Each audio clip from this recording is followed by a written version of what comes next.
Okay,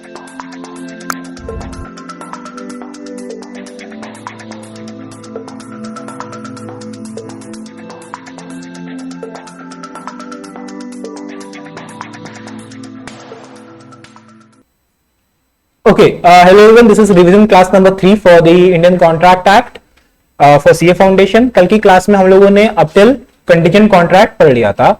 आज हम लोग परफॉर्मेंस ऑफ द कॉन्ट्रैक्ट से स्टार्ट कर रहे हैं. डायरेक्ट हम लोग फॉलो कर रहे हैं. ठीक है, कुछ चीजों के लिए आप लोगों को अगर नोट्स बनाना है तो बना सकते हैं. ठीक है, पहला है with regard to the performance. Performance दो तरह की होती है, हम लोग ने पढ़ लिया है. पहली परफॉर्मेंस होती है एक्चुअल परफॉर्मेंस, याद है आप लोगों को. दूसरी होती है एंटिसिपेटेड या फिर sorry attempted. I am absolutely sorry.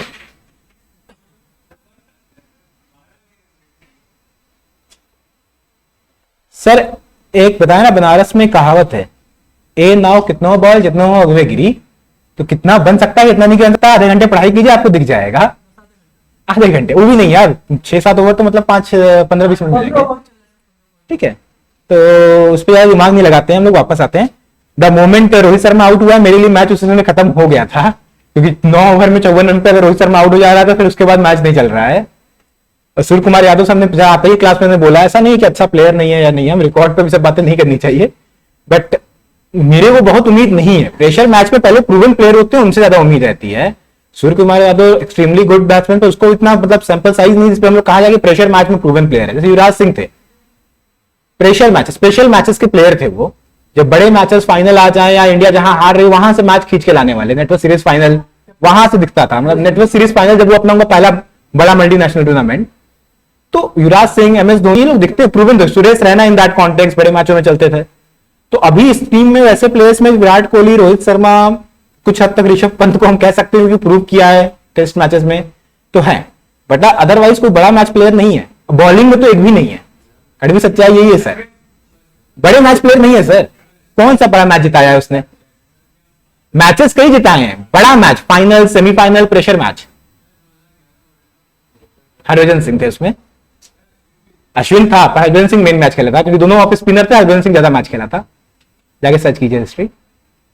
Sir champion players prove होते हैं बड़े बड़े स्टेजेस पे.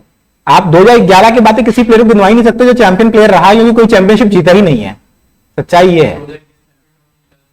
कौन? धोनी. ठीक है, 20 ओवर के मैच में धोनी का दिमाग लगा था, किस्मत साथ दी थी, उसमें अश्विन अच्छा खेला था, कोई डाउट नहीं है. उसके फाइनल में अश्विन ने अच्छा किया था. एनीवेज वापस लौट के आइए. एक्चुअल हम इससे ज्यादा कभी ऐसा नहीं बोलेंगे रिकॉर्ड पे, जो बाद में कोई रिकॉर्डिंग कहीं से रिकॉर्ड करके सुनाया और लोग कहे कि देखिए इंडिया के खिलाफ बोल रहा है. जो फैक्ट है वो फैक्ट है. ठीक है, चैंपियन प्लेयर होते हैं. विराट कोहली चैंपियन प्लेयर है, चल रहा है ना, चलता है. आउट ऑफ फॉर्म प्लेयर ऐसे मैचेस में फॉर्म में आते हैं. एनीवेज एक्चुअल और अटेम्प्टेड परफॉर्मेंस दो होते हैं. एक होता है एक्चुअल परफॉर्मेंस, दूसरा होता है अटेम्प्टेड परफॉर्मेंस. ठीक है, सबसे पहले आता है सेक्शन 37 कहता है obligation of the parties to the contract. इसमें क्या कहा गया है? Parties to the contract must either perform और ऑफर टू परफॉर्म. मतलब क्या हो गया? एक्चुअल या फिर attempt. their respective promise unless such performance is dispensed with or excused under the provision of this act or any other law. ये किसकी बात कर रहा है? ये इम्पॉसिबिलिटी या फिर किसी ऐसे प्रोविजन जिसके कारण आपको परफॉर्मेंस ना देना पड़े. लेट्स से आपका परफॉर्मेंस अनलॉफुल हो जाए, आपका परफॉर्मेंस इम्पॉसिबल हो जाए, या कुछ भी इस तरह की एक्टिविटी हो जाए, तब तो आपको परफॉर्मेंस से एग्जेम्प्ट हो. ठीक है, या फिर डेथ हो जाए परफॉर्मर की, तो there could be number of possibility. तो उसकी बात कर रहा है. promises bind the respective representative of the promiser in case of death of such promise before performance unless contrary intention appear from the contract. इस line का मतलब क्या है? सिंपल सी बात, हम लोग पहले भी पढ़ चुके हैं. जो स्किल बेस या आर्टिस्टिक वर्क के लिए बेसिस पे होता है प्रॉमिस, उसकी परफॉर्मेंस डेथ के बाद रिप्रेजेंटेटिव नहीं दे सकते हैं. Otherwise representative could perform there part of promise. ठीक है, इसके बाद अपन आते हैं सेक्शन 38 में. सेक्शन 38 में आपका, अच्छा सेक्शन 38 में आने से पहले अटेम्प्ट के बारे में कुछ बातें जान लीजिए. जो आपका अटेम्प्ट है, मे बी हाँ यहां आएगा. ठीक है, सेक्शन 38 में ही आएगा. जो आपका अटेम्प्ट है, ठीक है, ये कैसा होना चाहिए? नंबर 1 अनकंडीशनल होना चाहिए. ठीक है, दूसरा इट मस्ट बी अनकंडीशनल के बाद दूसरा क्या है? It must be made at proper time and proper place, ठीक है। तीसरी बात हम लोगों ने क्या पढ़ी थी यहां पे, must be provided with the opportunity to perform. अगर प्रॉमिसर ने अपॉर्चुनिटी ही प्रॉमिसर को नहीं दी गई उसकी ड्यूटी, जैसे कि हमने प्रॉमिस किया आप लोगों से रिवीजन क्लास लेंगे, आप ही लोग क्लास में मत आइए, हमने कहा हम टेस्ट लेंगे सैटरडे को, आप ही लोग गायब हो जाइए, तो क्या मेरे ऊपर कोई ऑब्लिगेशन बनेगा? बनेगा क्या? ठीक है। वैसे आप लोग के रिक्वेस्ट पे टेस्ट को पोस्टपोन संडे के लिए कर दिया गया कंफर्म, ठीक है। तो कंफर्म डेट आपको 13 की संडे की दी जा रही है। Then in that case Saturday को क्लास भी नहीं रखी जाएगी, Saturday will be an of.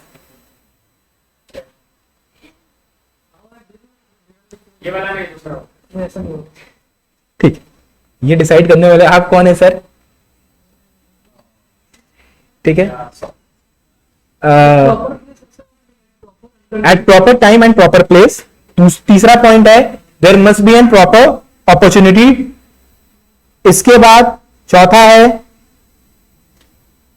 Attempt shall B, आप लिखना चाहे तो लिख सकते हैं attempt shall be with regard to the whole performance. ऐसा ना हो कि परफॉर्मेंस के नाम पे आधा परफॉर्मेंस का हम प्रॉमिस करें और आधे के लिए हम मना कर दें, तो उसके लिए ऑब्वियसली बात है प्रॉमिस उस केस में किसी भी तरह की परफॉर्मेंस को एक्सेप्ट नहीं करेगा। It must be promise, the performance must be of a whole performance, whole obligation. इसके अलावा it must be made to the proper person.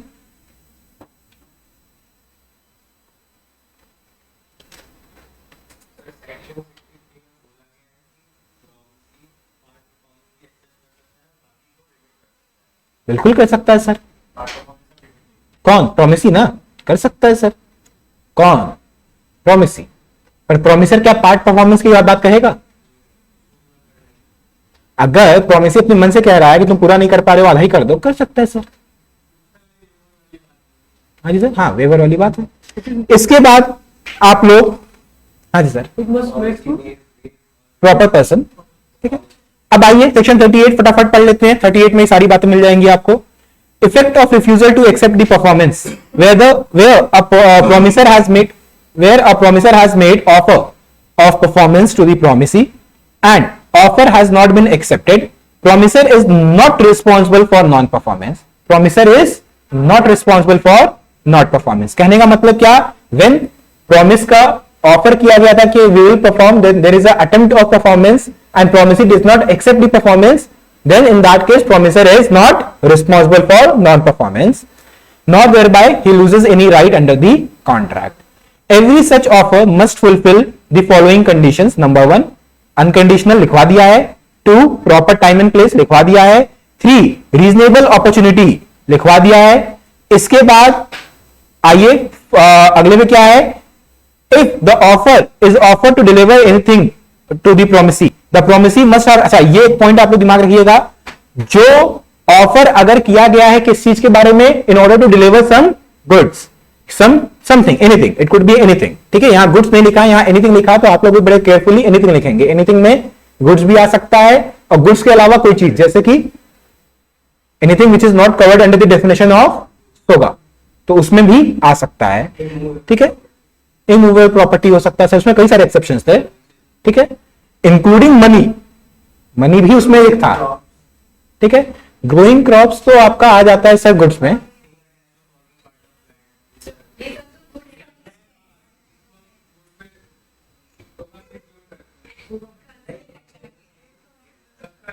Actionable claim अलग हो जाता है सर, वो एनीथिंग इसलिए लिखा हुआ है यहां पे, it is covering everything. Anything मतलब एवरीथिंग,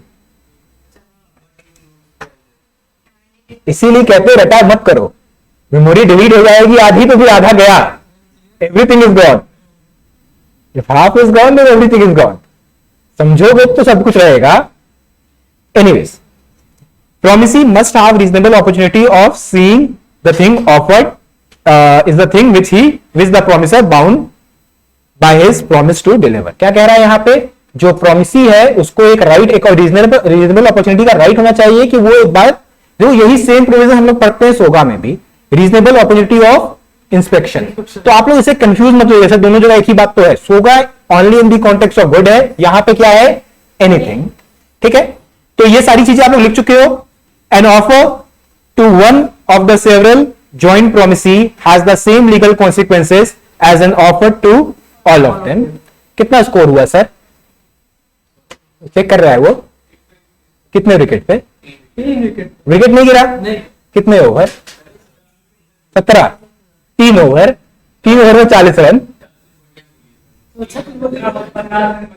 सर अभी बढ़िया क्या बोले आप, आपकी जो प्लानिंग ही गलत है। अच्छा आप लोगों को विश्वास हो गया कि अनुराग सर बोलेंगे तो होगा। सर देखिए ऐसा नहीं कि हम मतलब कोई ज्योतिष चाह रहे हैं कि जो बोल देंगे वो होगा। एक एनालिसिस होती है चीजों की। जब हमने कल को कहा कि आपका पेपर कॉम्प्लिकेटेड आ सकता है, वो on the basis of analysis है। हाँ वो इशारा कर चुका है पीछे, ठीक है, वो on the basis of analysis है। एनालिसिस का मतलब क्या है? हमने 5 साल 10 साल के पेपर जो देखे हैं उसके बेसिस पर वो कमेंट कहा है कि इस बार का पेपर सरप्राइज कर सकता है, और एक सरप्राइज बहुत समय से ड्यू है, ठीक है। सीएमए का हमने देखा नहीं, क्योंकि वेरी ऑनेस्ट हमने उसका चेक नहीं किया है, ठीक है। Do not get offended, but उसका हमने चेक नहीं किया है, ठीक है। नहीं कॉम्प्लेक्स नहीं होता सरप्राइज, कई बार there could be a good surprise. जब बर्थडे पे कोई सरप्राइज देता है तो कॉम्प्लेक्स हो जाता है, तब तो बड़े हैप्पी होते हो, oh my God a surprise. नहीं समझिए, सरप्राइज इन द कॉन्टेक्स्ट की पेपर के हो सकते हैं, कुछ पैटर्न में चेंज हो, जो क्वेश्चंस कभी नहीं आता है वो आ जाए। यार एक ही छक्का पड़ रहा है, दो लोग दूसरा क्यों कर रहे हैं? दूसरा पड़ा है तो सारा 2 लोग किए 4 हो गए ना, 132 ही 135 हुआ है ना। ये जरा परेशान है, इसको दिख नहीं है, इसको पीछे देख लिया, वो सारा कर रहे हैं वो लोग, ठीक है।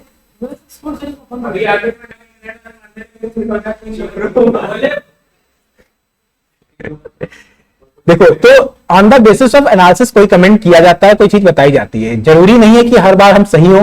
फिलहाल तो इन्होंने सारा कर दिया तो हम इस बात को भी लगा देते हैं, but again that is always dependent upon some kind of analysis. तो हम जब बोल रहे हैं पेपर कॉम्प्लेक्स आएगा या कॉम्प्लिकेटेड या सरप्राइज आएगा, ऐसा ये मतलब नहीं है कि पेपर अनडुएबल आएगा, ठीक है। पेपर और जरूरी नहीं कि लॉ का ही आए, ऐसा नहीं कि हम क्योंकि लॉ का एनालाइज किए, हमको महसूस हुआ है लॉ का पेपर बहुत स्ट्रेट फॉरवर्ड बहुत समय से आ रहा है, तो there is a scope of making that complicated. हो सकता है कि हम लॉ लॉ कह रहे हो और आपका मैथ में आ जाए, अकाउंट्स में आ जाए, तो there is a lot of scope in everything ना। चल एनीवेज, effect of refusal of party to perform the promise. When a party to a contract has refused to perform or disable himself from performing his promise in its entirety, the promisee may put end to the contract unless he signifies by word or conduct his acquiescence in its continuance. Simple सी बात कही गई है। 39 में याद करने लायक कुछ है भी नहीं। कंटिन्यूएंस चलने देंगे, उसको वैल्यू में रखेंगे अभी। देखो सिंपल सी बात है, परफॉर्मेंस ड्यू होने से पहले जो प्रॉमिसर है उसने कुछ ऐसा कर दिया जिसके कारण वो अपना प्रॉमिस परफॉर्म नहीं कर सकता है, इंटायरिटी कंप्लीटली नहीं कर सकता। जैसे कि I promise to sell this water bottle to you let's say, और ये बॉटल अगर हमने किसी और को बेच दिया या डिस्ट्रॉय कर दिया, now this contract become impossible to perform, ठीक है। क्या हो गया? when a party to a contract refuse to perform or disable himself from performing his promise in entirety, या तो हम रिफ्यूज कर दें या फिर हम डिसेबल कर लें अपने आप को, दोनों कंडीशन हो सकता है। सिंपल हो सकता है ये एग्जिस्टेंस में, फिर भी हम रिफ्यूज कर दें, और दूसरा है कि भाई इसको ही हम डिस्पोज ऑफ कर दें तो भाई रहेगा नहीं, तो कॉन्ट्रैक्ट कैसा। In all these cases you as a promisee has 2 rights. Number 1, either right to refuse the contract, right to put end to the contract, contract end हो जाएगा, खत्म हो जाएगा, या फिर दूसरा क्या है, you may by word or by conduct, मतलब एक्सप्रेस या implied acquiescence relate to its continuous. अच्छा, कंटिन्यूअस होने का कॉन्सिक्वेंसेस क्या है, कोई बताएगा मेरे को? यहां पे कंटिन्यूअस होने का कॉन्सिक्वेंसेस, अल्टीमेट कॉन्सिक्वेंसेस है कि आप क्लेम फॉर डैमेजेस कर रहे हैं, मगर उसके पहले क्या होगा, जब ड्यू डेट आएगा तो ब्रीच होगा, जब ब्रीच होगा तब आप क्लेम करोगे डैमेजेस के लिए, ठीक है। अगर पहले वाले केस में you put the contract to the end, वहां आप कोई क्लेम नहीं कर रहे हो, आप अपना राइट को वाइव ऑफ कर दिए। समझ में आ रहा है? इसके बाद सेक्शन नंबर 40 क्या कहता है, person by whom promise is to be perform. इसके लिए क्या क्या आप लोगों ने लिखा पढ़ा है? तीन चार लोगों के बारे में आप लोगों ने पढ़ा होगा। पहला है प्रोमिसर हिमसेल्फ, दूसरा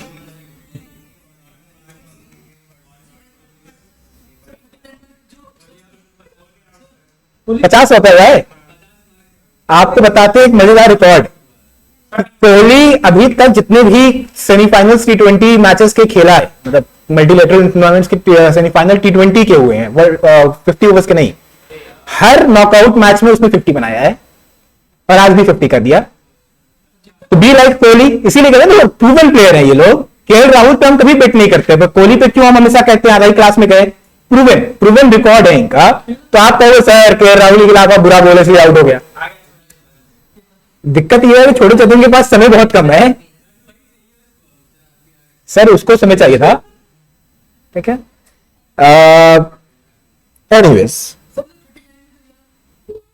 ऑप्शन ए और बी वाला जो एग्जांपल दिया हुआ है, तो इसमें जो क्वेश्चन पहले फ्रेम कर लो, ऐसे नहीं, पहले पूरा क्वेश्चन फ्रेम कर लो समय लेके आराम से। ठीक है, by whom contract must be perform, promisor himself, legal representative, agent और थर्ड पर्सन। ठीक है, ये बात आपकी कहां लिखी है, सेक्शन 40 में। जब भी सेक्शन 40 आप लिखिएगा इस तरह का डायग्राम बना लीजिएगा। ठीक है, उल्टा बन रहा है, आप सीधा बना लीजिएगा। ठीक है, diagram sir, diagram, flow chart.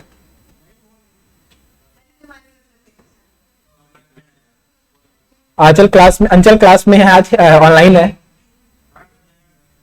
Online है मगर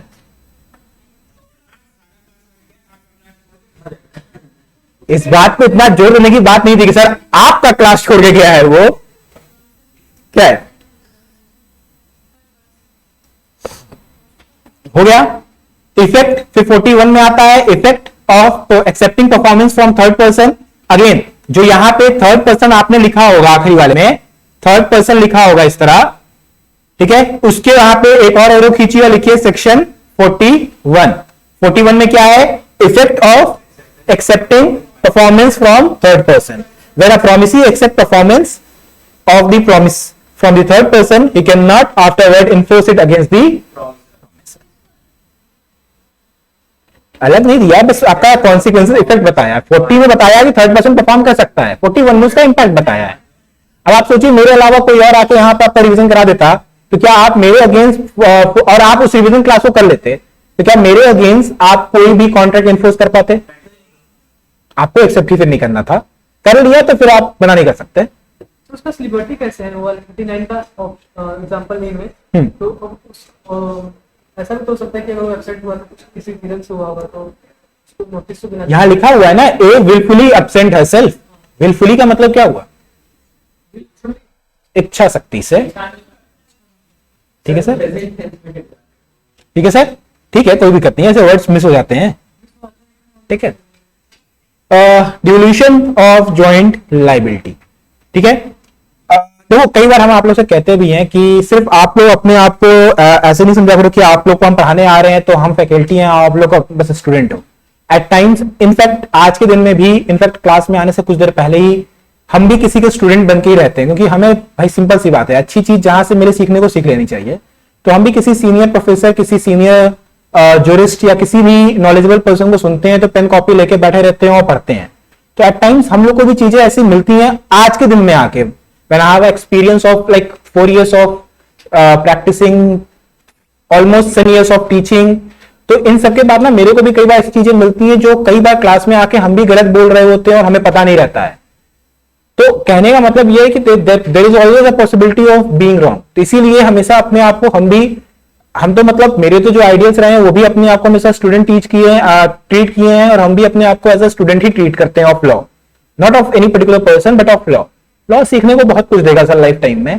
तो इवन आफ्टर लाइक जो 50 years 60 years में से इस फील्ड में, वो भी अपने आप को जो स्टूडेंट बोलते हैं।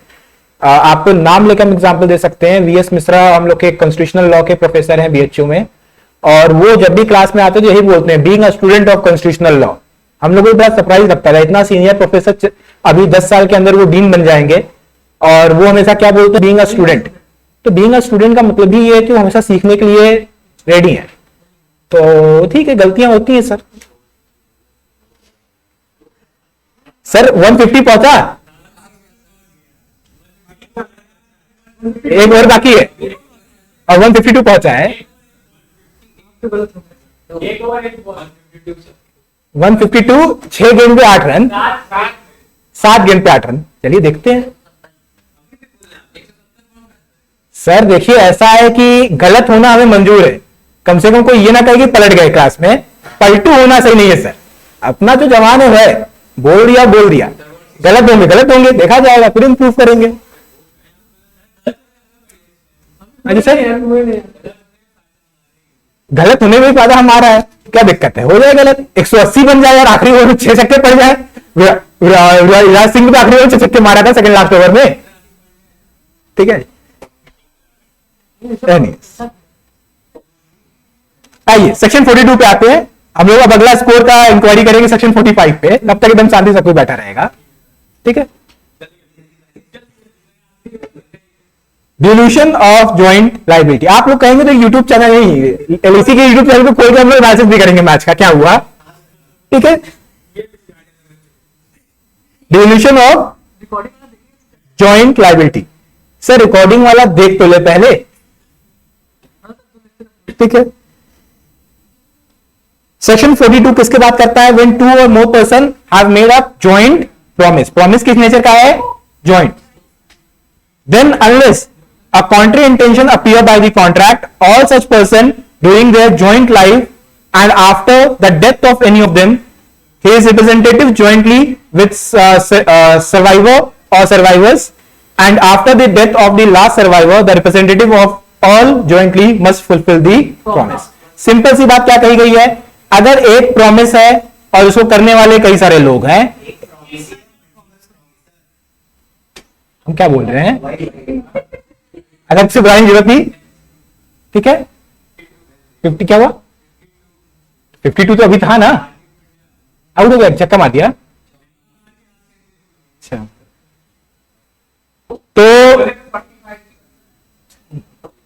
तो आपके अगर लेट से कई सारे प्रॉमिसर हैं, ठीक है, प्रॉमिसर 1 2 3, तो ये तीनों मिलके उस प्रॉमिस को पूरा करेंगे।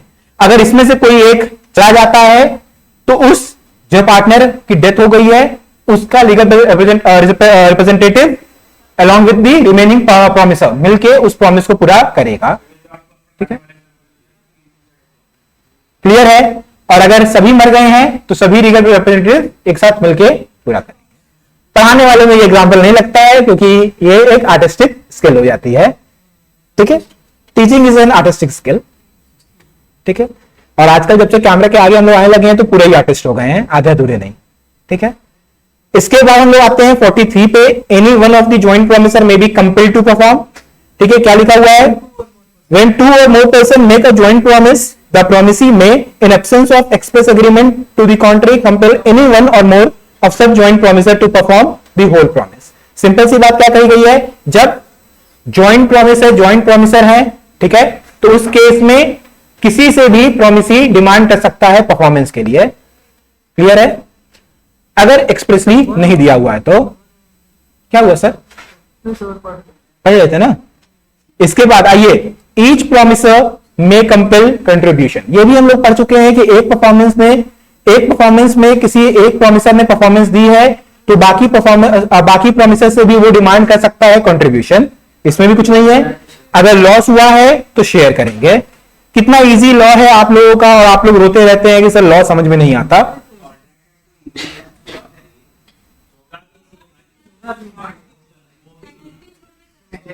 तुम ये बुला रहे हो कि धमकी दे रहे हो कि एक बार आइए तब मिलिए, वहां पे तब बताते हैं क्या effect of realise of one joint promisor where two or more person have made a joint promise, a release of one such joint promiser by the promisee does not discharge the other promiser. अगर दो से ज्यादा promiser हैं, एक को promisee ने discharge कर दिया, कह दिया कि भाई आप मत करिए परफॉर्मेंस, आप फ्री हैं परफॉर्मेंस करने से, तो दूसरे प्रॉमिसर फ्री नहीं होते हैं ऑटोमेटिकली, उनको अपनी ड्यूटी पूरी करनी पड़ेगी। सिर्फ उतने शेयर के लिए वो फ्री होंगे जितने के लिए वो परफॉर्म नहीं करना है और नहीं करने के लिए अलाउ किया गया है। फिर डिल्यूशन ऑफ जॉइंट राइट, यहीं पे कहानी बदल जाती है। अब आपका वर्टिकली एक प्रोमिसर होगा और हॉरिजॉन्टली कई सारे प्रोमिसी होंगे भाई।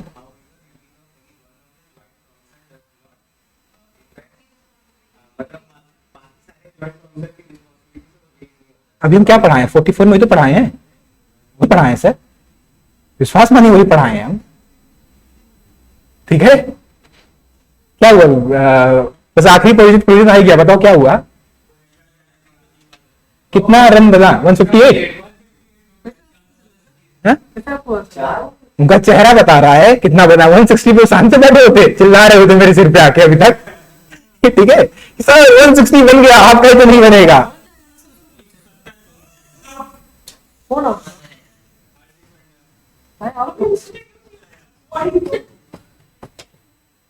कितना हो गया? बोलो गया सर।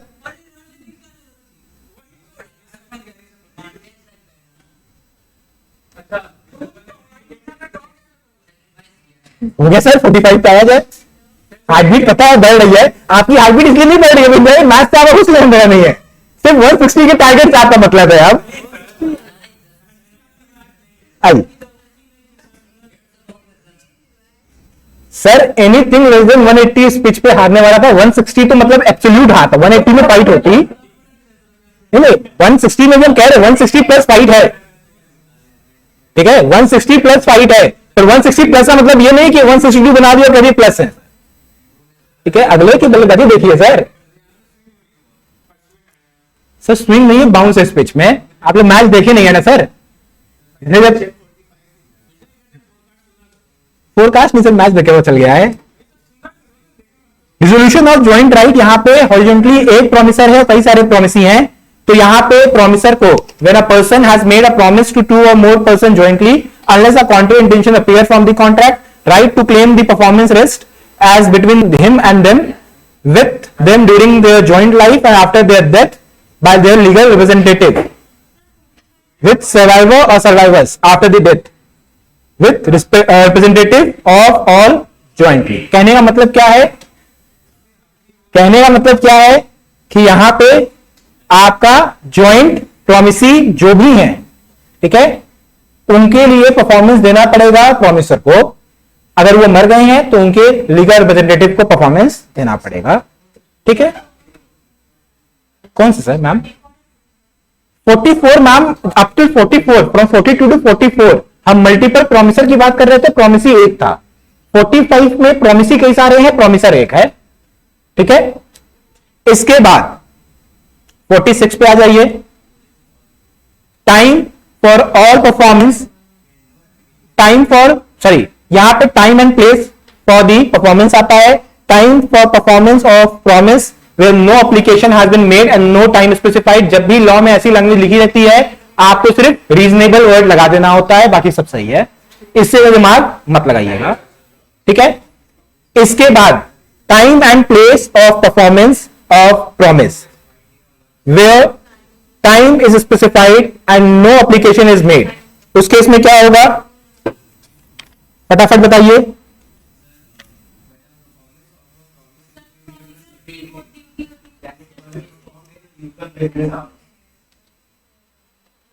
$47 में sir, time and place of a performance of a promise where the time is specified but no application is made, क्या लिखा हुआ है? When a promise is to be performed on a certain day and promiser has undertaken the performance without application of the promisee, promiser may perform it at any time during usual business।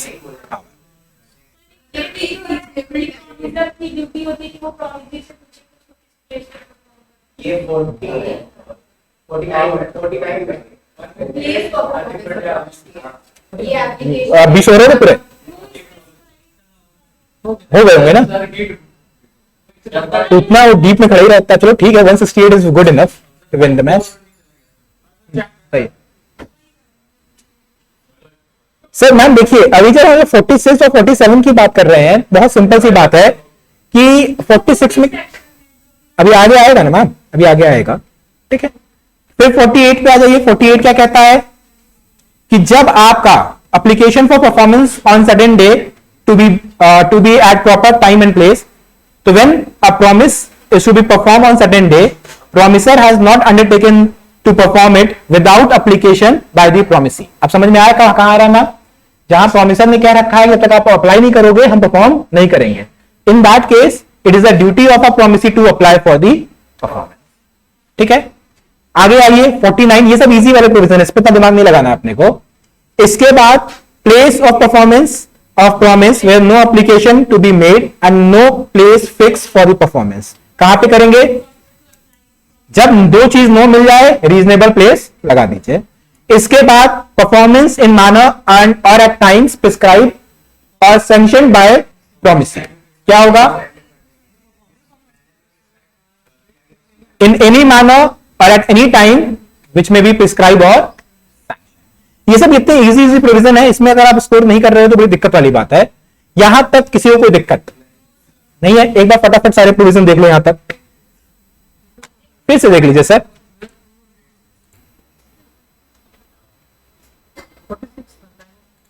अब इसके बाद हम लोग आते हैं 51 पे.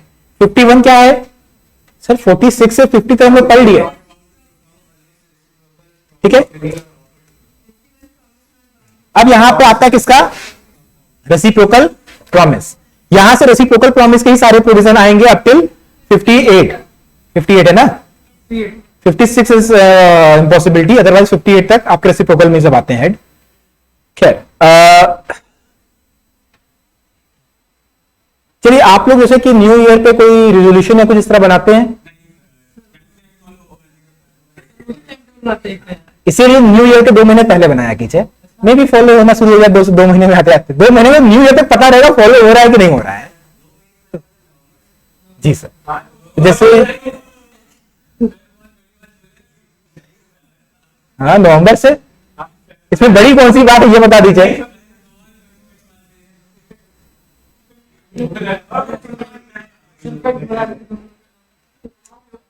आप जानते हैं आपको मतलब एक छोटी सी कहानी सुना रहे हैं इसी बात पे. आप सभी लोग के लिए बड़ा काम किया है. तो बेसिकली ऐसा कॉलेज में आप लोग तो कॉलेज वाले हो नहीं उस तरह के, बट जैसे कॉलेज के ग्रुप में होता है, अभी आप लोग यहाँ ग्रुप पे घूमने उमने कहीं जाते हो, तो इसलिए हम लोग कॉलेज के ग्रुप में से एक जगह घूमने गए. तो वहां पे किसी ने हम लोग बताया कि पानी में मत जाइएगा आगे, क्योंकि वहां पे कुछ कुछ जगह पे बहुत ज्यादा गहराई हो, कितनी है किसी को पता नहीं. तो एक दोस्त ने कहा भाई कितनी कैसे पता चलेगा? दूसरे ने कहा जाके पता करो. अब कहानी इसमें बहुत सिंपल सी है.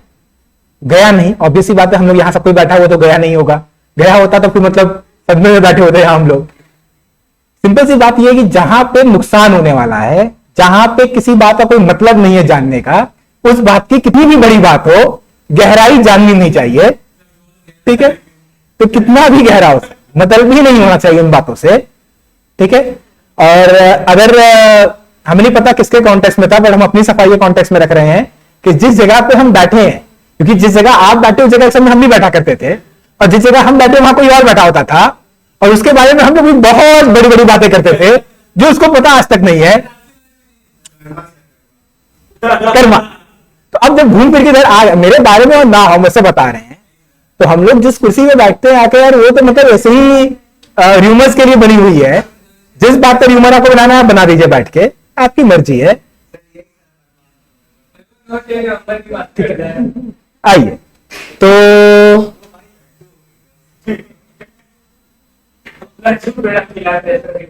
आइए चलिए 51 पे आते हैं. मजाक नहीं, अगर आज चाहते हैं टाइमली फ्री होना तो हम लोग आ जाते हैं. ठीक है, हम बेसिकली रिवोल्यूशन के लिए इसलिए आपको बता रहे थे कि मेरे 2 रिवोल्यूशन अगले नेक्स्ट ईयर के लिए सभी से तैयार हैं, और जिसके लिए हम वर्क करना शुरू भी किए हैं. पहला है आपका बेयर एक्ट प्रोविजन वाइज याद करना. जैसे कि ये हेडिंग आ रही है, इस हेडिंग में कितने प्रोविजन आते हैं. ठीक है सर, आपको एक याद करना है ना, मेरे को कई सारे याद करने हैं.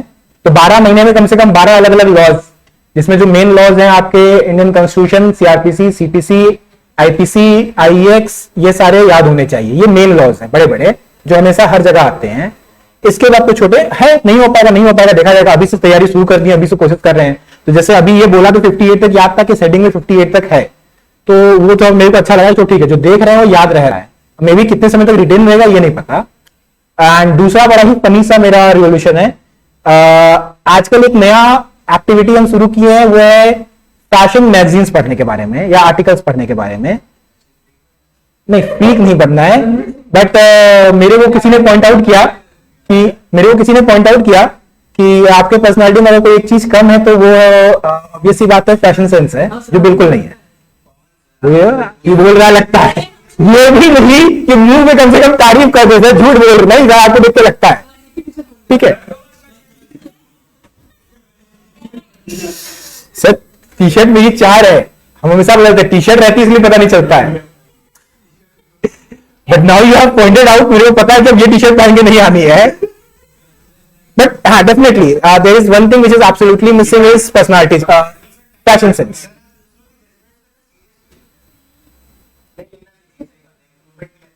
सर देखिए, सीरियस रहे मतलब उसको लेकर डिप्रेस रहे, सभी कह दिया कि टी शर्ट पहन के आते हैं, अब हम कल घर पे सोचने लगे क्या पहनना है, तो गलत है। हम कल भी टी शर्ट पहन के आ जाए, वो फ्री माइंड है। But at the same point of time एक फैशन सेंस आपको होनी चाहिए। अगर आप सोसाइटी में, अगर हम कोर्ट में जाते हैं तो हम वेल ग्रूम्ड होके जाते हैं, तो इसी तरीके से हम क्लाइंट से मिलने जाते हैं तो वेल ग्रूम्ड होके जाते हैं। तो आप लोग भी क्लाइंट ही हो, ठीक है।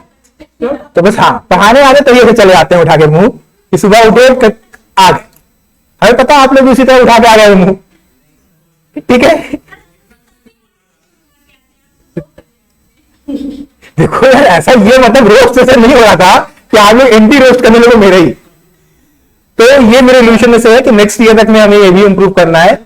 तो हम बहुत ज्यादा इन्वॉल्व रहते नहीं है, ना ही हम इस पर इतना दिमाग लगाते हैं। तो ऑब्वियस सी बात है, बीइंग अ नर्ड आपकी एक सबसे बड़ी कमजोरी और ताकत होती है, किसी चीज को आप पढ़ के समझ सकते हो, तो बिना पढ़े उस चीज को आप नहीं समझ सकते हो। तो हमें कलर कॉम्बिनेशन हो गए या फिर मोबाइल नाप रहे हो क्या है, तो आप लोग को भी इस तरह का कोई रिलेशन, मतलब not with regard to fashion sense, आप लोग काफी फैशनेबल हो, वो अब कल सच्चाई बता चुके हैं, तुम्हारे नहीं थे, ठीक है। But at the same point of time आप कुछ भी नया रिलेशन 2 महीने पहले से अगर आप बनाते हो तो उसको इंप्लीमेंट करना इजी हो जाता है, रियलिस्टिक होता है वो। तो 1 जनवरी से आप एकदम नए प्लान के संग नहीं बैठे रहे, तो आप एक चीज कंटिन्यूएशन में रहती है जिसको थोड़ा सा बूस्ट करके करना होता है। तो अगर आपके भी लगता है कि आप में कोई भी एक ऐसी कमी है जिसको आप इंप्रूव करना चाहते हो फॉर नेक्स्ट ईयर, तो उस चीज को अभी से प्लान करो और अभी से उसको इंप्लीमेंट करना शुरू करो। 2 महीने इंप्लीमेंट करने में लग जाएंगे और जब जनवरी आएगा तो उसमें आप फिर उसको एंजॉय करना शुरू करोगे, तो वहां से फिर उसको आप एक्चुअली इंप्लीमेंट कर पाओगे rather than just doing it, ठीक है। अगर आपका वैसे किसी को जल्दी उठने की आदत बनानी होगी, किसी को कोई भी अपना रिलेशन हो सकता है, क्लास में बहुत सारे लोगों को हैंडराइटिंग इंप्रूव करने के लिए एक रिलेशन बनाना चाहिए और कुछ लोगों को कम करने के लिए, तो उसकी तैयारी अभी से शुरू करिए, ठीक है। हम बस ये बताने के लिए पूरी कहानी बता रहे थे आप लोगों को। एनीवेज, आइए 51 पे, promiser not bound to perform unless reciprocal promise ready or willing to perform। Simple सी बात है, जब तक reciprocal promise आपका simultaneously परफॉर्म करने के लिए रेडी नहीं हुआ है, तब तक प्रोमिसर अपना प्रॉमिस करने को परफॉर्म नहीं होगा। आप फीस देने को रेडी नहीं हो रहे हैं तो हम पढ़ाएंगे क्यों? लॉजिक है, ये प्रैक्टिकल है, एक्सपीरियंस किए होगे, ठीक है। नहीं, जो चीज, जैसे कि आप कहीं पे खाना टोकन लेके मिल रहा है, आप टोकन नहीं खरीद रहे हो तो अगला खाना क्यों खिलाएगा आपको? तो unless and until there is a reciprocal promise which need to be performed as a simultaneous, तो उस समय आप अपना प्रॉमिस परफॉर्म करने के लिए भी रेडी नहीं रह सकते हो, ठीक है। इसके बाद order of performance of reciprocal promise, यहां पे बताया जिस ऑर्डर में रेसिप्रोकल प्रॉमिस को फिक्स किया गया है, there are 2 promises, 1 promise and promise number 2। जिस ऑर्डर में आपका प्रॉमिस, जैसे कि आप फीस देते हो तो हम पढ़ाते हैं, तो यहां पे क्या हो गया, ऑर्डर फिक्स है। ऐसा नहीं है कि आप पढ़ लोगे फिर कहोगे सर पास होने के बाद फीस दे देंगे, क्या ये चलेगा? हाँ जी सर, एक्सप्रेस कॉन्ट्रैक्ट होगा तो सब कुछ चल सकता है। इसके बाद 53 में आइए, liability of a party preventing event on which contract is to take effect when a contract contains reciprocal promise and one party to the contract prevent the other from performing his promise, the contract become voidable at the option of party so prevented। अगर आप से हमने वादा किया है कि हम आपको पढ़ाएंगे, ठीक है, और आप लोग मेरे को पढ़ाने ना दो, ठीक है, it will become a voidable contract at the option of party so prevented। हम चाहें तो बना भी दें।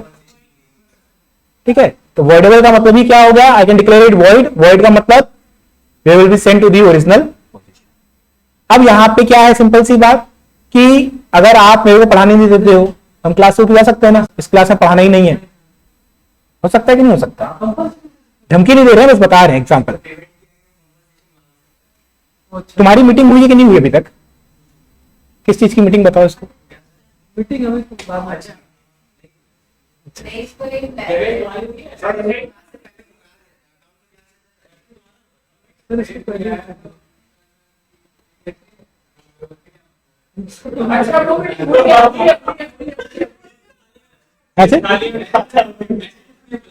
रिव्यू दे दिया, अच्छा रिव्यू दे दिया, क्रिटिकल रिव्यू। संस्कार तुम्हारे में एक ही चीज तो नहीं है, संस्कार संस्कार मिसिंग है सर, संस्कार बहुत मिसिंग है आप में। आइए 54 53 आ जाइए सर, सुन लीजिए आगे।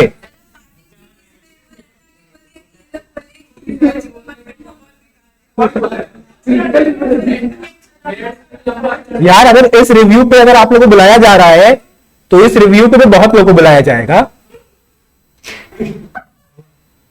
क्या हुआ मैम? आइए आगे आइए।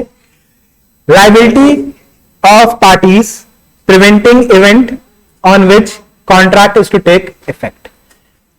अगर एक पार्टी ने प्रिवेंट किया है फ्रॉम परफॉर्मिंग अ कॉन्ट्रैक्ट तो यहां पे वर्डेबल हो जाएगा पार्टी जिसको प्रिवेंट किया गया है और वो इंटाइटल्ड होगा कंपनसेशन के लिए।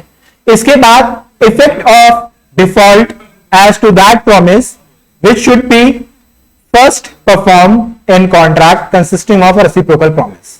यहां पे क्या कहा गया है, when a contract consistent of a reciprocal promise such that one of them can not be perform and that its performance cannot be claimed till the other has been performed, the promiser of the promise last mentioned failed to perform it, such promiser cannot claim performance of a reciprocal promise। Simple सी बात है, दो promises हैं, एक promise दूसरे पे depend कर रहा है, एक की परफॉर्मेंस पे ही दूसरे की परफॉर्मेंस पॉसिबल है।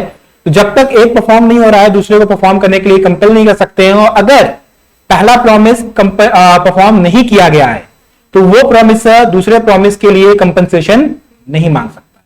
क्लियर है? कोई डाउट? 55 पे आ जाइए। इफेक्ट ऑफ फेलियर और to perform at fix time. क्या हुआ सर? भूल गए क्या? सुने नहीं? कुछ और सोच रहे थे उस लड़के के बारे में? क्या चल रहा है दिमाग में? ठीक है, सर आप ये सोचिए किससे किससे आप लोग ये रिव्यू दे रहे हैं, उससे बड़ी बात है ये रिव्यू आप दे क्यों रहे हैं?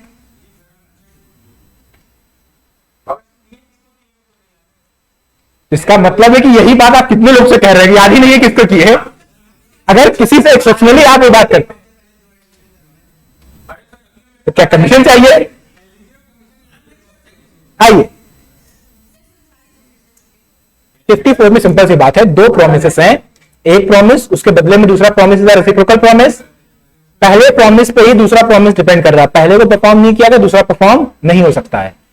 इस केस में जब तक पहला वाला परफॉर्म नहीं होगा दूसरे वाले की परफॉर्मेंस डिमांड नहीं कर सकते हैं। अगर दिवेश अगर पहला वाला आपने परफॉर्म नहीं किया तो आप दूसरे की परफॉर्मेंस की डिमांड नहीं कर सकते, ना ही उसके लिए कंपनसेशन मांग सकते। जिसका पहला परफॉर्मेंस होगा वो अगर परफॉर्म नहीं कर रहा है तो दूसरे परफॉर्मेंस की कंपनसेशन नहीं मांग सकता है। क्लियर है? कोई डाउट? तो मैंने तो एक अच्छा रिव्यू दिया था अंकल को, लेकिन वो आई नहीं। एक बात आप लोग ये भी समझे, देखिए हम आपकी किसी की यहाँ पे कोई इंसल्ट नहीं कर रहे हैं, पहली बात, ठीक है, और हम बड़े ही मतलब सज्जन रूप से अच्छे तरीके से आप लोग को बता रहे हैं। कई बार आपका रिव्यू नहीं होता है, आप खुद एक रिव्यू होते हो, आपको देख के जज कोई कर लेगा कि यहां जाना है कि नहीं जाना है। तो अगर आप किसी को जजमेंट नहीं भी दिए हो, कोई रिव्यू नहीं भी दिए हो, मुझे उसके सामने आप चले गए और बता दिए कि हम कहां पढ़ रहे हैं और फिर वो यहां नहीं आ रहा है, तो समझो कि आप खुद अपने आप में एक रिव्यू हो। ठीक है, एनीवेज हम किसी के लिए कुछ नहीं बोल रहे। अब आगे व्हेन अ पार्टी, देखो कई बार होता है क्या ना कि जब आप मैनेजमेंट के पार्ट होते हो तो आपको तो बहुत प्रेशर होता है, क्या बोलना है क्या नहीं बोलना है, किससे क्या बात करनी नहीं करनी। बट जब आप सिर्फ फैकल्टी होते हो तो आप बड़े फ्री होते हो। अगर हम कुछ गलत क्लास में बोल भी देंगे then there is a corrective body sit outside to correct that statement. तो मेरे को कुछ भी बोलना है बट मैनेजमेंट के लोग जो होते हैं वो लोग इस फ्रीडम के पार्ट नहीं होते हैं अनफॉर्चुनेटली, और वो मतलब है, जायज भी है, क्योंकि उनको अब वो अगर कुछ गलत बोल देंगे तो there is no correction possible. तो इसीलिए हम कई बार जो बातें बोल देते हैं उसको हमेशा सच मत मान लीजिएगा आप लोग, ठीक है? या आपकी मर्जी है, बता दी, हम डिस्क्लेमर दे दिए। क्या बोल रही है Satya?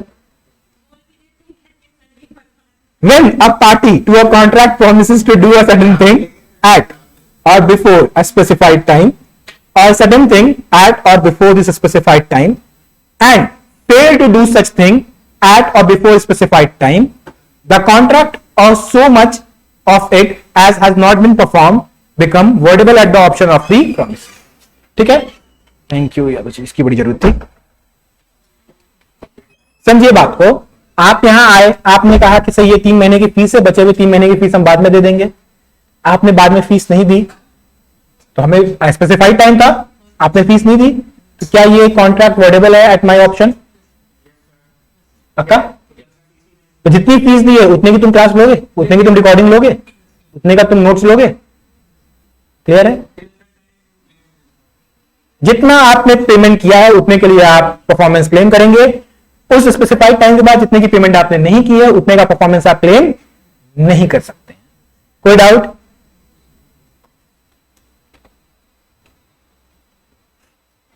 Effect of such failure when time is not essential.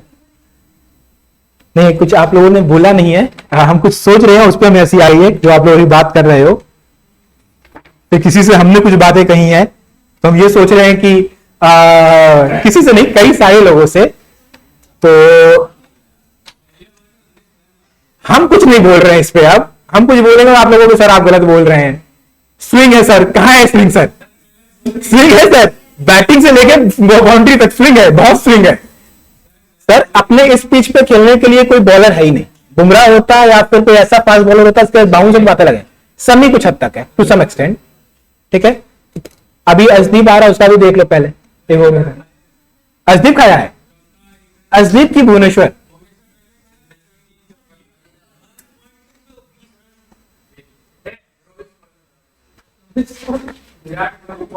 अब समझ में आया 170 रन 160 रन क्यों कम है इस पिच पे?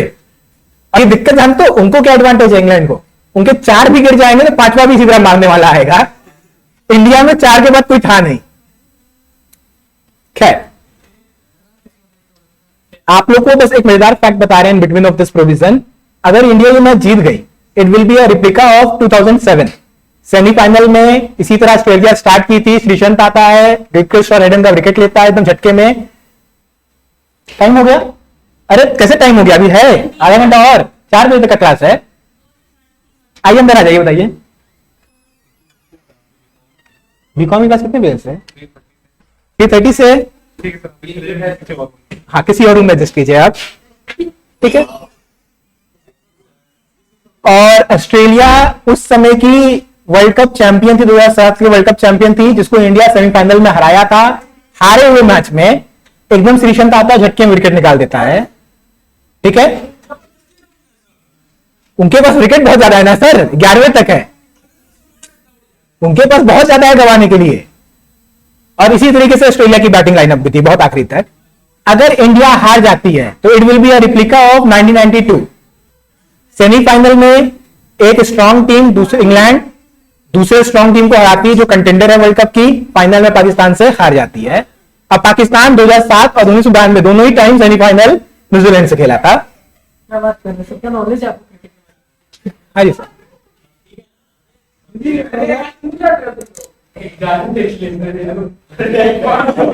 सर देख तो फिलहाल आते रहे हैं, ठीक है?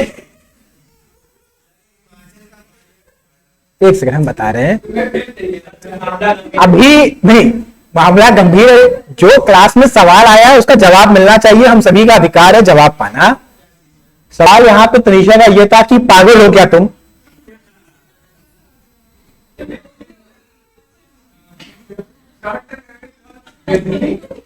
अब पहले तुम जवाब दो दिवेश, इधर पहले बैठो, पहले जरा। अब तुम पागल हो तो इधर आ जाओ, और नहीं हो तो भी इधर आ जाओ।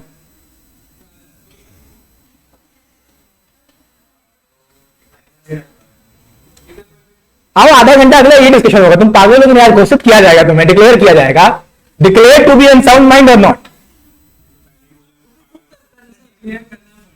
कोट करता है। अनसाउंड माइंड के लिए कोर्ट नहीं है सर, डिस्चार्ज इंसॉल्वेंट के लिए। अनसाउंड माइंड तो मेडिकल एक्सपर्ट कोई भी कर सकता है, और फिलहाल जब तक मेडिकल नहीं आता तब तक पागल को बंदी बना के रखने का अधिकार हम लोग को है अंडर सीआरपीसी।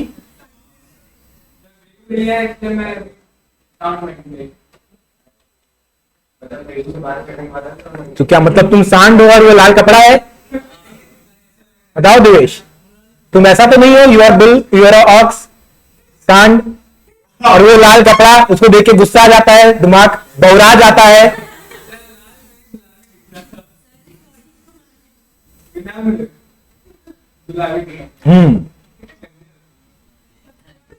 सर देखिए, ऐसा ही क्लास का दरवाजा जो है आपके ही साइज का है, बाहर निकालने में एक समय नहीं लगेगा, हम बार बार कहें नहीं सर।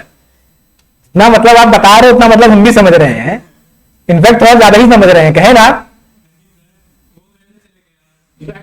सर, बहुत गलत चले जाते हैं। ठीक है, तो हम फिर से बताए सर, आपकी तो मीटिंग भी हो चुकी है ना सर, आपकी तो मीटिंग भी हो चुकी है ना सर, एक मीटिंग इनकी भी हो जाएगी। निवेश की नहीं हुई है अभी, कायदे वाली नहीं हुई है, 5वीं हो जाएगी। नहीं देखिए, जो सेलिब्रिटी को हम बार बार क्लास में कह रहे हैं, आप हो सकता है आगे चल के और भी टीचर्स के संग मिले और भी अच्छी फैकल्टीज आपको मिले, मेरे से भी अच्छी फैकल्टीज मिले, but at the same point of time आप अगर एक बाउंड्रीज का ख्याल नहीं रखेंगे तो फिर ये चीजों का मिसयूज अगर होगा तो अनफॉर्चुनेटली फिर रवैये को बदलना पड़ेगा। ठीक है, बाकी तो यार अगर आप इंस्टीट्यूट के बाहर कहीं हमसे कभी मिलोगे तो जिस तरीके से मिल सकते हो वो कुछ समय बाद आपको आइडिया लग जाएगा, कुछ लोग आपको बता देंगे आके। ठीक है, कितने मतलब इंस्टीट्यूट के बाहर हम मजे में रहते हैं, बट जब तक आप इंस्टीट्यूट में हो यहाँ पे एक पर्टिकुलर, एक नहीं सर मजाक की बात नहीं है, एक पर्टिकुलर बाउंड्रीज का ख्याल आपको रखना है। ठीक है सर, आइए, effect of such failure when time is not essential. अगर टाइम एसेंशियल फैक्ट नहीं है और फिर फेलियर हो रहा है तो क्या है, the promisee is entitled to compensation from the promisor for any loss occasion to him by such failure. क्योंकि टाइम यहां इश्यू नहीं है तो टाइम हम नहीं देखेंगे, हम बस देखेंगे लॉस के बारे में। मतलब क्या, एक टाइम बीत गया फिर भी परफॉर्मेंस नहीं हो रही तो उससे होने वाला लॉस क्या है वो हमारे लिए ज्यादा मैटर करेगा rather than the actual promise या फिर टाइम। अगर मेरे को लॉस नहीं होता है तो वहां पे टाइम कोई इश्यू नहीं है जिसके बेसिस पे हम कोई कंपनसेशन मांग पाए, वहां लॉस हमारा इश्यू हो जाएगा। हम बहुत सारे एग्जाम्पल क्लास में लेते हैं। ठीक है, effect of acceptance of performance at time other than the agreed upon. अगर आप किसी और टाइम पे, जो कि कुछ देर पहले शायद तुमने 58 बोला था ना, 55, तो अगर किसी और टाइम पे आपने किसी भी तरह की एक्सपेंस ले ली है, that means you being a promisee, आपने अपने राइट का वाइवर किया है, आप फिर कंपनसेशन नहीं मांग सकते। ठीक है, इसके बाद इम्पॉसिबल एक्ट, इम्पॉसिबिलिटी में हम लोग पढ़ चुके हैं, दो तरह की इम्पॉसिबिलिटी होती है, लीगल और पहले इनिशियल होती है और सुपरवेनिंग होती है। उनसे भी पहले होती है आपकी, एक होती है लीगल, एक होती है आपकी नेचुरल। ठीक है, इम्पॉसिबिलिटी चाहे किसी भी नेचर की हो, जहां से भी शुरू हो, चाहे इनिशियल हो चाहे फिर सुपरवेनिंग हो। इनिशियल होगी तो एग्रीमेंट वर्ड होगा, सुपरवेनिंग होगी तो कॉन्ट्रैक्ट वर्ड होगा, और वो किसी भी नेचर की इम्पॉसिबिलिटी हो, आपका कॉन्ट्रैक्ट क्या हो जाता है, वॉइड। क्लियर है, इसमें ज्यादा दिमाग अपने को नहीं लगाना है। 57 पे फटाक से हम लोग आते हैं, reciprocal promise to do a legal thing and also other thing illegal. इस केस में जो लीगल है बस वही पार्ट वैलिड रहेगा, इलीगल हमेशा क्या होगा, वॉइड एग्रीमेंट में चला जाएगा। इसके बाद 58 पे आइए, alternative promise one branch is being legal illegal. अब यहां पे क्वेश्चन मेरे साथ कौस्तुभ नहीं पूछा था, अगर हम गलत ना हो तो, दोनों में डिफरेंस क्या है। यहां पे दो अलग अलग प्रोमिस की बात हो रही है, यहां एक ही प्रॉमिस के दो अलग अलग ब्रांच है। ठीक है, A and B agree to sell, दिया हुआ नीचे, A and B agree that A shall pay 1000 rupees for which B shall afterward deliver to A either rice or smuggled opium. ठीक है, अफीम बेसिकली। तो यहां पे क्या है, to deliver a rice it's a valid contract, to deliver a अफीम is a void contract. जबकि ऊपर वाले में आप ध्यान से देखिए, A and B agree that A shall B a house for rupees 10,000, but then if B use it for a gambling house, then he shall pay it for 50,000. अब obvious सी बात है, gambling is an illegal purpose, तो यहाँ जो alternate promise है, sorry यहाँ पे जो दूसरा काम है, जो दूसरी चीज, दूसरा सब्सटेंस है प्रॉमिस का, उस पर्टिकुलर ट्रांजेक्शन का, वो क्या है, इलीगल है। वो सेम ट्रांजेक्शन का पार्ट नहीं है, वो दो ट्रांजेक्शन, एक घर बेचना अलग ट्रांजेक्शन है, फिर घर का यूज होने के अकॉर्डिंग प्राइस पे करना अलग ट्रांजेक्शन है। तो जो इलीगल ट्रांजेक्शन है वो वॉइड होगा, जो लीगल ट्रांजेक्शन है वो क्या होगा, वैलिड। ठीक है। एग्रीमेंट सेक्शन 24 में लिखा है agreement void if consideration and objects unlawful in part. इसका मतलब तो फिर अनलॉफुल होगा ना सर, दोनों तो हो जाएगा। ये कैसे होगा, कैसे होगा सर? पार्ट में तो वॉइड है एग्रीमेंट, जो पार्ट में वैलिड है तो वैलिड ही होता है ना sir. Part void, part valid में जो वैलिड पार्ट है वो तो वैलिड होगा ना, जो पार्ट वॉइड है वही वॉइड होगा, जो अनलॉफुल है। क्लियर है सर? इसके बाद 59 पे आ जाइए फटाफट। एप्लीकेशन ऑफ पेमेंट वेयर डेब्ट to be discharge is indicated, where a debtor owing several distinct डेब्ट to one person makes a payment to him either with an express intimation or under a circumstances implying that the payment is to be applied to discharge some particular debt, the payment if accepted must be applied accordingly। इसके लिए वही सच example भी दिया था हमने। 4 depth है, D1, D2, D3, D4, और आप पैसा दे रहे हैं बी को, ये कहते हुए कि भाई जो हम अभी आपको मनी दे रहे हैं, इस मनी को अप्लाई कीजिए D2 में। इवन दो D1 पहला डेप्थ था और according to the chronology D1 पे लगना चाहिए, बट अगर एक्सप्रेसली बी ने ए ने कह रखा है बी से कि उसको डेप्थ 2 पे लगाओ, तो डेप्थ 2 की ही पेमेंट वहां पे मानी जाएगी। क्लियर है?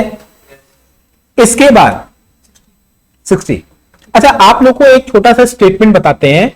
अभी रिसेंटली हुआ क्या है कि क्रिप्टो का एक चौथा सबसे बड़ा जो एक्सचेंज है FTX, वो पूरी तरीके से इंसॉल्वेंट हो गया है। मतलब बेसिकली अब उसको बेल आउट करने के लिए बाइनेंस आगे आता है। इनफैक्ट बाइनेंस ही उसको पूरा डुबाया भी इनिशियली, फिर उसको बेल आउट करने के लिए आता है और ट्वीट करता है, और ट्वीट में ये लिखता है कि we are signing a letter of intent, bracket में कहता है नॉन ऑब्लिगेटरी। और कल रात को जब, मतलब बेसिकली यूएस में तो सुबह हुई होगी, क्या कहता है कि हम बाय नहीं करेंगे क्योंकि उन्होंने अच्छे से लीगल जो ड्यू डिलिजेंस हमारी थी उसमें उन्होंने लीगल ऑब्लिगेशंस पूरे नहीं किए कई सारे। अब आप समझिए, क्या यहां पे बाइनेंस के जो सीईओ हैं उनके ऊपर कोई ऑब्लिगेशन लग सकती है? उन्होंने पहले ही स्टेटमेंट में कह दिया था क्या, नॉन ऑब्लिगेटरी, नॉन बाइंडिंग, जो एग्जैक्ट वर्ड था नॉन बाइंडिंग था। जब non binding letter of intent किया है, कॉन्ट्रैक्ट तो है, मैं क्या वो बाइंडिंग है? वो डिपेंडिंग अपॉन दी कंडीशंस हैं। कंडीशंस मैच नहीं की। इनफैक्ट ड्यू डिलिजेंस में 24 घंटे के अंदर ही ये खबर आती है कि ऑलमोस्ट $8 बिलियन का मिसयूज या फिर मिस अप्रोप्रिएशन की है FTX of the customers money. ये मना कर देते हैं और उसके बाद से मार्केट गिर ही रहा है।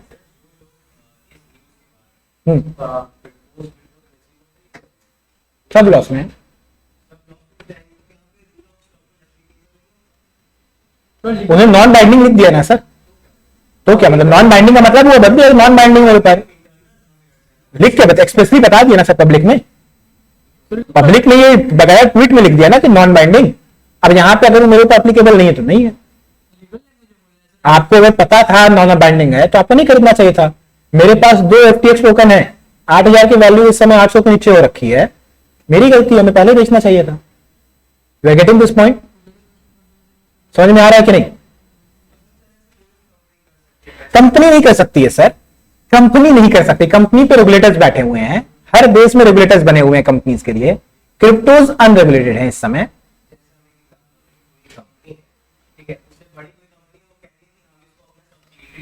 अभी आपको एक एग्जांपल देते हैं सर, हम आप एग्जांपल दे रहे हैं, हम आपको एक्चुअल एग्जांपल देते हैं। There was a lot of humour कि एनडीटीवी में अडानी बाय आउट करेगा। एनडीटीवी के शेयर्स 260 रुपए से लेके 500 रुपए तक भागे। हालांकि बीच में उसने टेक ओवर और बिट को भी इनिशिएट किया, जहां पे डिक्लेयर कर दिया। अभी उसके पीछे पूरा रूल्स एंड रेगुलेशन बना हुआ है, कब बोल सकते हैं, कब कर सकते हैं, कब नहीं कर सकते हैं। जब आप उस रूल को फॉलो कर रहे हो तब तक सही है। सेबी ने पूरा रेगुलेशन बनाया हुआ है, सेबी टेक ओवर कोड पूरा बना हुआ है। जब तक आप उसको फॉलो कर रहे हो तब तक आपके ऊपर कोई ऑब्लिगेशन नहीं है। जिस समय आप उसको फॉलो नहीं कर रहे हो और आप ऐसा कुछ कर रहे हो, इमीडिएटली सेबी के रूल्स अप्लीकेबल हो जाते हैं आपके ऊपर। समझिए, तो यहां पे सेबी क्योंकि स्पेशल रूल्स रेगुलेशंस लॉ बना रहा है, वो सुपरसीड कर जाएंगे किसी भी और लॉ को। समझ में आ रहा है? तो इसीलिए शेयर्स में नहीं होते हैं, जबकि क्रिप्टोज में ये प्रॉब्लम हमेशा रहती है सर, हमेशा। आपको क्रिप्टोज का ये कहानी बताते हैं, एक कंपनी, एक पर्टिकुलर इंस्टीट्यूशन, एक पर्टिकुलर एसोसिएशन जिसके टोकन्स दूसरे ने ले रखे थे, 3 साल का लॉकअप पीरियड था। जब ये मार्केट डूबने लगा, उसने 1 साल में ही बेचना शुरू कर दिया, तो अब उस कंपनी को लॉस होने लगा क्योंकि सेल प्रेशर बढ़ गया। उसने किसी और से कॉन्ट्रैक्ट किया था, वो भी अपना कॉन्ट्रैक्ट टोटल बेचने लगी, और यहां पे कैस्केडिंग इफेक्ट शुरू हो गया। 1 से 2, 2 से 3, 3 से 4 ऐसे कंपनियां डूबने लगी हैं। शेयर $300 का क्रिप्टो घट के आ गया $13 पे, 5 वो भी है मेरे पास, $90 के रेट पे है सर। आपका चलता है ये सब। अब आप यहां पे समझिए, ये रिस्क हमेशा बना रहेगा क्रिप्टो में। क्रिप्टो में मेरे 7 डिजिट के अमाउंट, ऑलमोस्ट 7 डिजिट के अमाउंट 5 डिजिट में हो रखे हैं इस समय।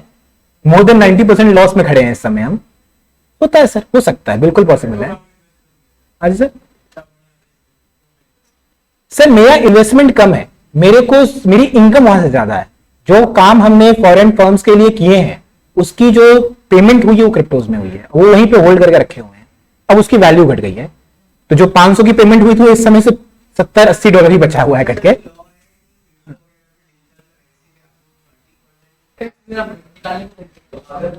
देखिए, अब आप लॉ के सीए के स्टूडेंट बनोगे आप लोग, डिजिटल करेंसी नहीं, डिजिटल एसेट्स। करेंसी मानने से किसी भी देश ने इसको मना कर दिया है एक्सेप्ट एल सल्वाडोर, और किसी कंट्री ने इसको करेंसी नहीं माना अभी तक। हम लोग एसेट्स मान रहे हैं इसको, ये एसेट क्लास है, ठीक है।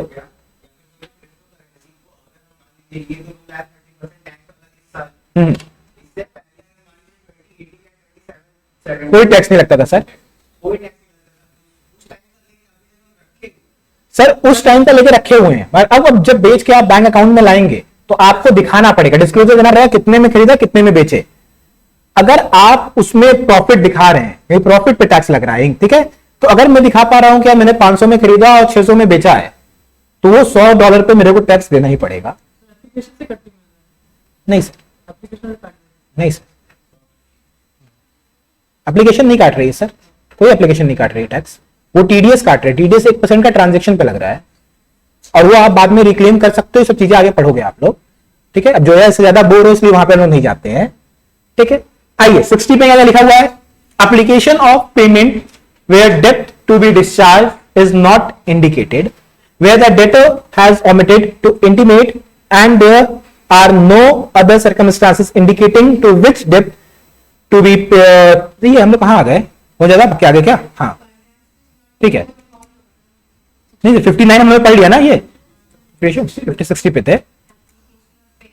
एप्लीकेशन ऑफ पेमेंट वेयर डेब्ट to be discharge is not indicated. यहां पे जो प्रोमिसी है वो चाहे किसी भी डेब्ट पे लगा सकता है। यूजली कौन सा वो फॉलो करेगा लॉ, यूजली वो फॉलो करता है क्रोनोलॉजी, बट ये एब्सोल्युटली क्या है, उसकी डिस्क्रिप्शन है। वो किसी भी लॉफुल डेब्ट पे लगा सकता है, अप्रोप्रिएट कर सकता है। फिर आइए 61 पे,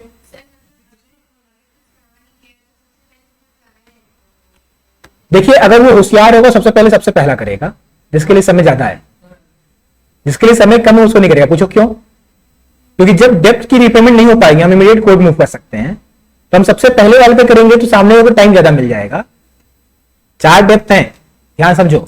इसके लिए 12 महीने का समय बाकी है पेमेंट के लिए, इसके लिए 6 महीने, इसके लिए 9 महीने और इसके लिए 3। हम सबसे पहले 12 वाले पे लगा देंगे, 3 वाले पे नहीं लगाएंगे, क्योंकि 3 वाले में हमको अगले 3 महीने में उसको सामने वाले को कंपलसरी हो जाएगा पैसा देना, ड्यू डेट आ जाएगी। देखिए 12 वाले के लिए हमको 12 महीने वेट करना पड़ता। अगर सामने ए ने कुछ नहीं कहा बी को पैसा दे समय, हम उसको 12 महीने वाले में लगा देंगे, क्योंकि 12 महीने में वेट ही नहीं करना पड़ेगा ना, उसका पेमेंट आ गया और 3 महीने बाद उसी पेमेंट आनी है हमको। तो ऐसे केस में हमेशा एक कहेगा कि ये 3 महीने वाले के लिए है, वरना ये मेरी डिस्क्रिप्शन है, बी की डिस्क्रिप्शन नहीं है। कई बार बी ये भी देखता है कि कौन सा डेब्ट किस तरह के एसेट से सिक्योर्ड है। अच्छे एसेट से सिक्योर्ड होगा तो इस एसेट पे नहीं लगाएगा, जिस पे सिक्योर्ड नहीं है, जो अनसिक्योर्ड होगा उस पे लगा देगा। क्लियर है? चलिए 61 पे आ जाइए। Application of money where neither party appropriates. इस केस में क्या होगा, whether they are or not barred by the law in the force, shall be applied in discharge of a debt in order of time. तो ये अगर दोनों parties कुछ नहीं कह रही हैं और पैसा से जमा किया जा रहा है तो उस केस में क्या होगा, इन ऑर्डर ऑफ टाइम। ए ने बी को पैसा दिया, ए ने कुछ नहीं कहा, बी ने भी कुछ नहीं कहा और उसको अपने अकाउंट में रख लिया, तो बाय लॉ हम लोग कहां मानेंगे अप्रोप्रिएट किया गया है, इन ऑर्डर ऑफ टाइम। मतलब जो सबसे पास वाला डेप्थ है उसको सबसे पहले रिपे मान लिया जाएगा। क्लियर है, मतलब जो सबसे पुराना डेप्थ है, अगर इससे आप समझना चाहो तो ऑब्वियसली बात है उसकी ड्यू डेट सबसे पास होगी, तो उस पर हम लोग अप्रोप्रिएट मान लेंगे। इसके बाद आइए contract which need not to be perform. यहां पे हम लोगों ने म्यूचुअल कंसेंट के बारे में पढ़ा था, जिसमें सबसे पहले आता है नोवेशन, रिसेशन और अल्ट्रेशन। इन तीनों केसेस में परफॉर्मेंस की जरूरत नहीं होती है। इसके अलावा रिमिटेंस के बारे में पढ़ा था हम लोगों ने, जहां पे रिमिट कर दिया जाता है किसी तरह के परफॉर्मेंस को, तो उतने परफॉर्मेंस की जरूरत नहीं होती है। ठीक है, इसके अलावा अगर हमने क्या किया है, रिसाइन कर दिया है, तो वहां पे भी परफॉर्मेंस की जरूरत नहीं होती है। इसके अलावा अगर किसी रिसाइंडेड कॉन्ट्रैक्ट में किसी ने किसी तरह बेनिफिट उठा लिया है तो उस बेनिफिट को रिपे रिस्टोर करना पड़ेगा। Obligation of a person who has receive advantage under void agreement or contract that become void. ठीक है, तो obligation of a person receiving advantage, उसको क्या करना पड़ेगा, रिस्टोर करना पड़ेगा, is bound to restore it or make a compensation for it. ठीक है, याद रहेगा ये सब।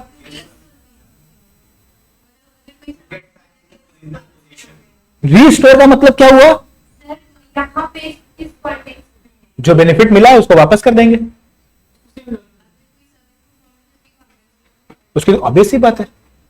रिस्टोर या कॉम्पनसेशन, ये कॉम्पनसेशन वर्ड क्यों लगा है, अगर खाना खा लिया तो वापस खाना तो उसको दे नहीं सकते हैं, कंपनसेशन देनी पड़ेगी। मगर किसी से किताब ली है तो किताब तो वापस हो सकती है ना, तो रिस्टोर करेंगे। ठीक है, मोड ऑफ कम्युनिकेटिंग और रिवोकिंग रिसेशन, यहां पे सेम मैनर है जिस तरीके से हम लोग सेक्शन 3 और 4 में पढ़े थे। इसके बाद effect of neglect of promise to afford promisor reasonable facility to perform, जहां पे प्रोमिसी एक रीजनेबल फैसिलिटी नहीं देता है परफॉर्मेंस के लिए, वहां पे प्रोमिसर बाउंड नहीं होता है परफॉर्मेंस देने के लिए, ना ही किसी तरह के कंपनसेशन के लिए। क्लियर है। अब हम लोग आते हैं कहां पे, रिसेंबलिंग कॉन्ट्रैक्ट्स, जिसको हम लोग दूसरे नाम से क्या जानते हैं, कॉसी कॉन्ट्रैक्ट। पहला वाला 68 है, 68 में क्या कहा गया है, नेसेसिटी। जब भी नेसेसिटी के लिए कोई पेमेंट की गई है वहां पे कॉन्ट्रैक्ट एग्जिस्टेंस में आ गया है। दूसरा क्या है, reimbursement of person paying money due by another in payment of which he is interested. अगर किसी इंसान ने कोई लोन आपके ब्याह पे पे किया है तो आपको रिम्बर्स करना पड़ेगा उस पैसे को। अगर आपके दोस्त ने आपको खिलाया है तो उसको क्या वापस करना पड़ेगा, अजी बिल्कुल नहीं। दोस्त को कैसा वापस, कोई आपके ऊपर लाइबिलिटी थी क्या, जब आपके ऊपर, देखिए बड़ी इंपॉर्टेंट बात है, जब आपके ऊपर, अरे जो है हम पढ़ा रहे हैं बेटा, डिस्चार्ज ऑफ कॉन्ट्रैक्ट सिर्फ सेक्शन नहीं है मैम, सब पॉइंट है ना, इसके लिए क्या क्लास हमने रखा है ना मैम केस स्टडीज में। जो ब्रीच है डिस्चार्ज में नहीं है, ब्रीच ऑफ कॉन्ट्रैक्ट है जिसमें एंटिसिपेटरी और एक्चुअल ब्रीच पढ़ना है और उसमें फिर आपको डैमेजेस और वो पढ़ना है।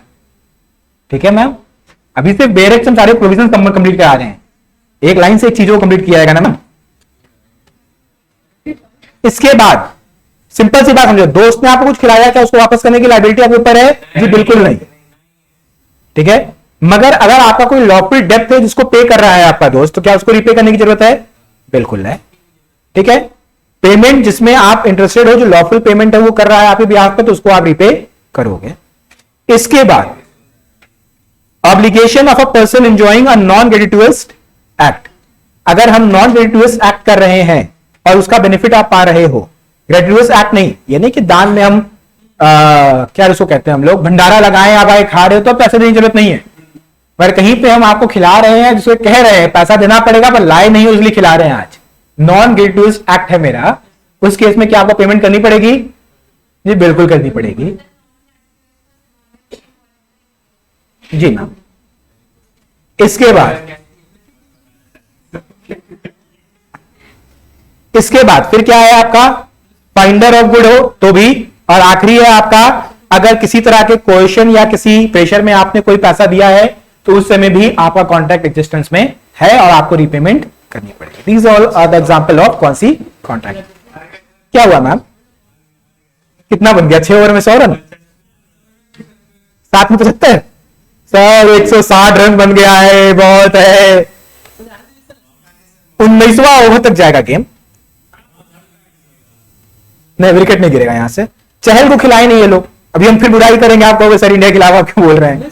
टीम सिलेक्शन आपकी नहीं है, अक्षर पटेल मार खाएगा इस पिच पे, आपको खिलाना था चहल, आप खिलाए था चहल को, आपका ऑप्शन नहीं था, चहल विकेट टेकर था आपका।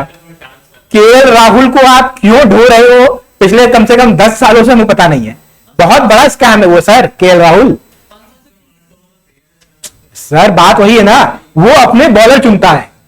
आईपीएल में क्या है, उसको चाहिए 2 हल्के बॉलर, हर टीम में 2 हल्के बॉलर हैं। जिस टीम के 5 बॉलर अच्छे हैं उसके लिए स्कोर नहीं करेगा केएल राहुल। मतलब ठीक है, अगेन नथिंग अगेंस्ट, ऐसा नहीं कि आज आउट हो गया है बड़े मैच में तो अफसोस है कुछ है, वो स्कैम है सर। कौन सा बड़ा मैच आपको जिता के वो दिया, परफॉर्म करके दिया है। आज पांड्या ने प्रूव किया ना अपने आप को, अब कल को पांड्या को पलट के हम नहीं कह सकते, कोई नहीं कह सकता देश में, ठीक है। और मजे की बात क्या है कि संजू सैमसन, ईशान किशन, पृथ्वी शॉ ऐसे जो विस्फोटक ओपनर हैं, जो कि कम से कम या तो पहली बॉल पे आउट होंगे या रन बनाएंगे, वो 10 बॉल खा के नहीं जाएंगे, वो 20 ओवर का मैच 19 का बना के नहीं जाएंगे, उनको खिलाओ ना यार, वो आउट हो जाएंगे। पृथ्वी शॉ क्या करेगा, पहली गेंद पे आउट हो जाएगा, अफसोस नहीं है। अब बहुत सारे हैं यार इंडिया में, बहुत सारे ओपनर, आप डिस्ट्रिक्ट डोमेस्टिक, अभी सैयद मुश्ताक अली हुआ, आप देखिए ना, आप सब छोड़िए, ऋतुराज को खिला लीजिए, सेफ ओपनर है आपका। राहुल त्रिपाठी, इन सबसे अच्छा राहुल त्रिपाठी है, मुस्कुराते हुए हर गेंद में छक्का मार रहा है। सर वही बात है, इंडिया में ना सर बहुत एक सिस्टम चलता है, आपको बताते हैं, मतलब ठीक है थोड़ा सा मेरा यहां खत्म हो गया तो हम 2 मिनट लेते हैं।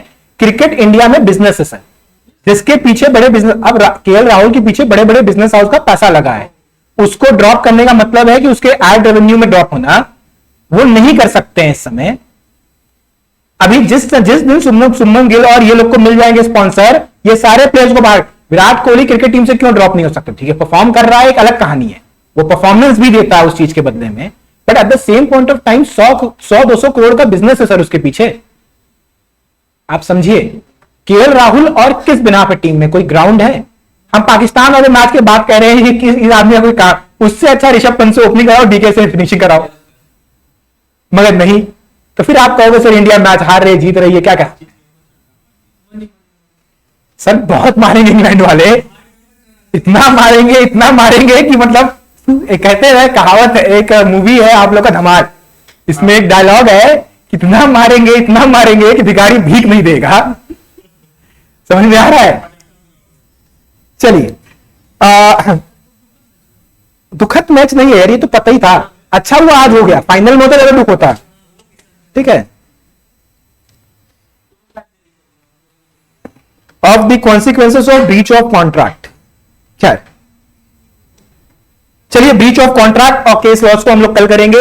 इस कल की क्लास आपके लिए इंपॉर्टेंट रहेगी क्योंकि प्रोविजंस कंप्लीट हो गए हैं, और अब हमारे पास जो बचा है वो क्या बचा है, हमारे पास अब बचा है केस स्टडीज और क्वेश्चन आंसर्स, जो कल के क्लास में हम लोग डिस्कस करेंगे। कल फ्राइडे है, सैटरडे ऑफ रहेगा, संडे टेस्ट रहेगा।